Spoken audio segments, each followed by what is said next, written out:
Bored of looking at the same old Windows 10 desktop? You can easily personalize it by right-clicking on your desktop and choosing Personalize.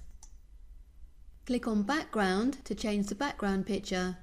It can be a picture, a solid color, or a slideshow. You can choose a picture from the icons available, or click on Browse to locate your own picture. Then you can choose to fill it across the screen, stretch it, center it, etc.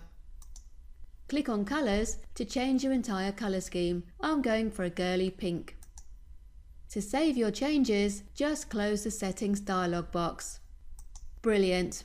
Have fun! And that's why you need Quasar, improving efficiency and effectiveness with Microsoft Office. For more information, call us now on 08458 626265 or visit www.quasar.co.uk.